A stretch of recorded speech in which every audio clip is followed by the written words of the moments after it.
हुजूर बाबा सावन सिंह जी महाराज की जय।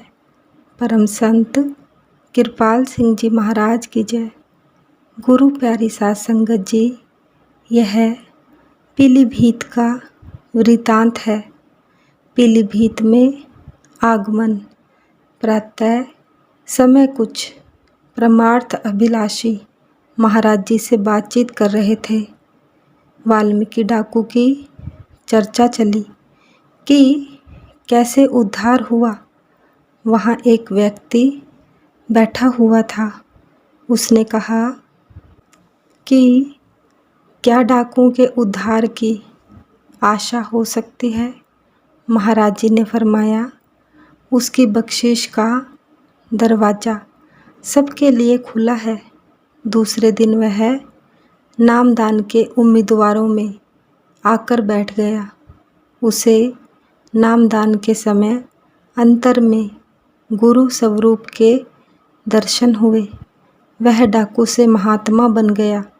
उसने महाराज जी को बताया कि वह अमीरों को लूटकर उनका माल गरीबों मुहताजों के घरों में फेंक आता था। अपने लिए उसे रोटी भी मुश्किल से मिलती थी। सावन शाही पीलीभीत के समीप घने जंगल में एक प्रेमी ठाकर सिंह के बुलावे पर इन्हें महाराज जी को वहाँ जाना था।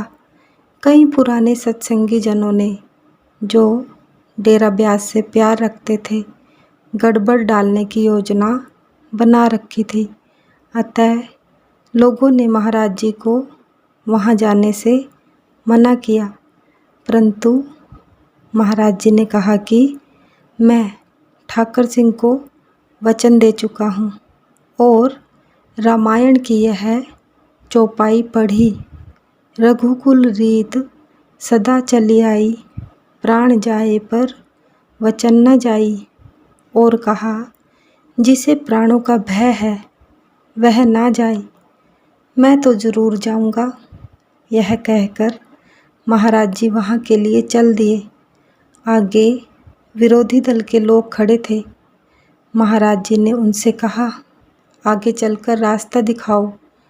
आवाज़ में कुछ ऐसा दबदबा था कि वे कार के आगे चलकर रास्ता दिखाने लगे। काफ़ी दूर उन्हें भागना पड़ा। आगे गए तो ठाकर सिंह ने लकड़ी के झोंपड़े पर फुलकारियाँ लटकाकर सजावट कर रखी थी और हुजूर बाबा सावन सिंह महाराज जी की तस्वीर के आगे फूट फूट कर रो रहा था कि हुजूर सचमुच उनमें महाराज कृपाल सिंह में काम कर रहे हैं, तो वे ज़रूर आएंगे। महाराज कृपाल सिंह जी वहाँ पहुँचे तो शाम हो चुकी थी। बड़े प्यार से ठाकर सिंह से मिले, उसे दिलासा दिया।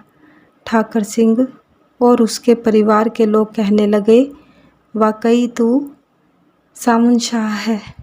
रात को दूर जंगल में एक जगह सत्संग था। वहाँ गए तो आगे विरोधी भी आए हुए थे।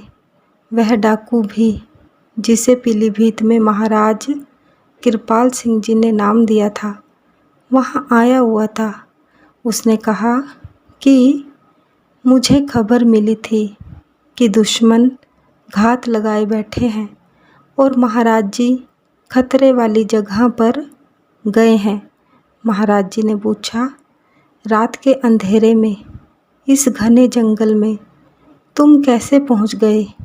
कहने लगा, हमारा तो रोज़ का काम है। हम रात को जंगल ही तो छानते फिरते हैं। जंगल में ट्रैक्टरों से बिजली लेकर उसकी रोशनी में सत्संग हुआ। महाराज जी ने कहा, मैं ना हिंदू हूँ, ना मुसलमान, ना सिख हूँ, ना ईसाई, ना मैं राधा स्वामी हूँ। मैं तो सावन शाही हूँ। मेरी बात सुनाई। मेरी बात जिसने सुननी हो सुने, जिसने ना सुननी हो ना सुने, यह कहकर जब सत्संग शुरू किया तो सबको प्रभु प्रेम के रंग में रंग दिया और विरोधी भी उनके प्रेमी बन गए। सतगुरु महाराज की जय। सतगुरु तेरा ही आसरा, सच्चे पातशाह तेरा शुक्र है। जय गुरुदेव।